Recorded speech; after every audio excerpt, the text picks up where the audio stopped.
Actually, coming out of the bye week, it's really just about execution, like you said. We know what to do. It's about executing it and then making plays and then trying to make big plays like the picks that we had and the sacks that we had.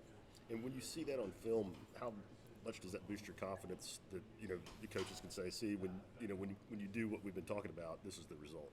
It boosted a good bit, but at the same time, we had some things in the game that could have made the game even a larger spread, and things that we're going to take into this upcoming week and improve on. Matthew, Coach Nigel was saying that Coach Rucker was talking before that game about wanting you guys to play like that little kid out in the yard. How do you strike a balance between playing like that and then being mindful of all the technical things and stuff that you have to do to be successful? When Coach Rucker says that, he just means like don't go out there like worried about like what might happen or being coached the next day or worried about how tired you may get. Some people played every snap. Some people played five of them. When you're a little kid, like you get out there your first snap and it could be your only snap. And you go back home and you tell your mom like, hey, I got one snap, mom. I played great. So that's what that was about. Now, when you talk about maybe the way that y'all, could have played better in that game, and I'm sure there were lots of things y'all wanted to clean up. But does that game show that if you make enough plays, you don't always have to play perfect sometimes? That y'all can win a game if you make some mistakes, if you go back there and make big plays too? Yes, definitely. But at the same time, blatantly, we're playing a much better team this week. So when we're technically sound as far as pad level, fitting hands, fitting gaps, things like that, we can make big plays versus better teams. When you see what happened last week with the South Carolina Georgia game, huge upset like that, is that something y'all can kind of take in cutting into this game? And y'all are going to be heavy underdogs, that kind of anything can happen in this league, or is it something you pay much attention to at all? We're aware of it, but that's a totally different game, and we just try to take everything as we see it, and we go into every game, with the goal to win. How do you make sure that you guys maintain your confidence even if Alabama does kind of make some plays early on Saturday? I mean, if the game at first, goes against you, just put on more steam like that. That's what we live and die by. So, like we can even testament this season, initially this season, like stuff didn't go against us, but we had a good win this past Saturday. So that's just the mindset we have going in. Matthew, when you get it going like you guys did on Saturday with the sacks, you're getting turnovers. How much does the momentum kind of build on itself and get the juice going? Oh yeah, it definitely helps the momentum. It also puts the other team at a disadvantage. Just to be straight up, some guys on that team didn't really want to do it anymore after the third quarter, and then they kind of got back into it. But when your heart's not there, when a couple people's heart's not there, when we have the momentum, it makes it a little bit easier to execute. Matthew, how easy is this? How much easier is this defense when your approach is just do my job, just do what the coaches say my job is, and maybe not try to do too much, just stay within the framework of what you're supposed to do?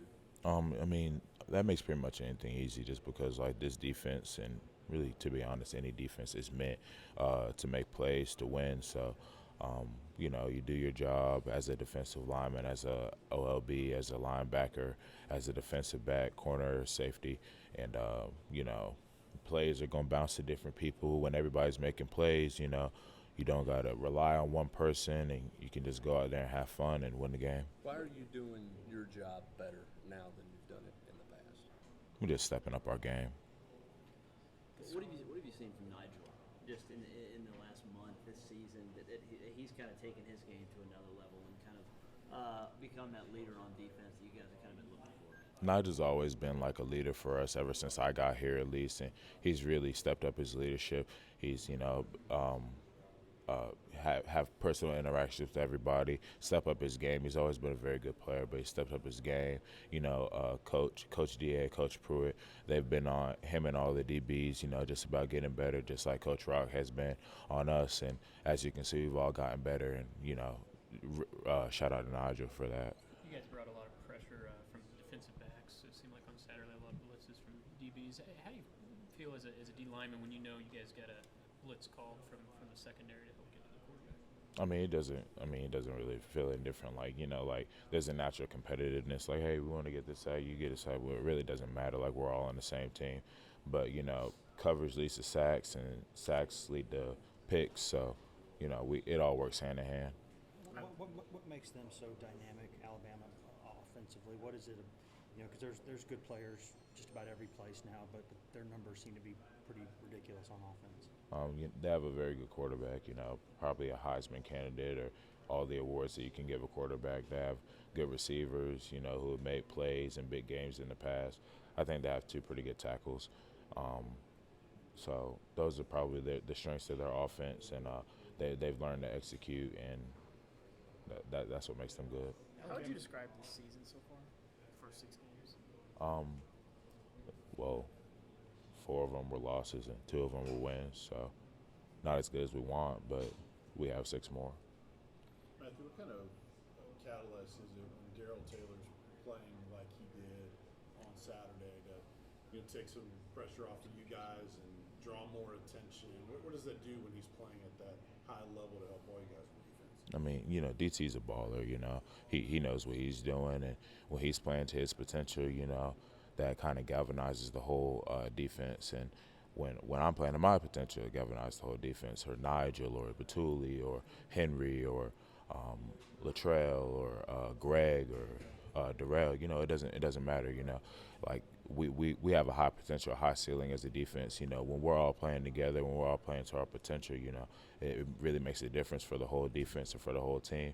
I feel like the defense really kind of is the maybe the bulldozer pushing the team forward. So that's what we try to do every week. How much was the improved defensive play, especially in the front, just winning one-on-one battles? What kind of factor was that? I mean, that's big time. You don't want to give up ones for ones, and when you don't give up ones for ones, it gives you the chance to win any game.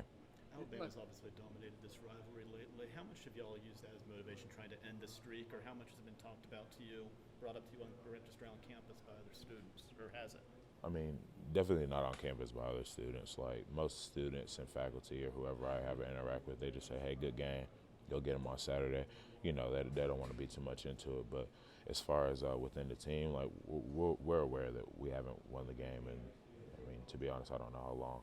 But I mean, this game is different. We're gonna go into this game, we're gonna execute, and we're hoping and trying to win, point blank. Have you made it down to Gams in Mechanicsville before? I'm sorry. Have you made it down to Gams in Mechanicsville before? What, the barbershop? Yeah. Yeah, I've been there before. Yeah. What was that experience like? I just got a haircut.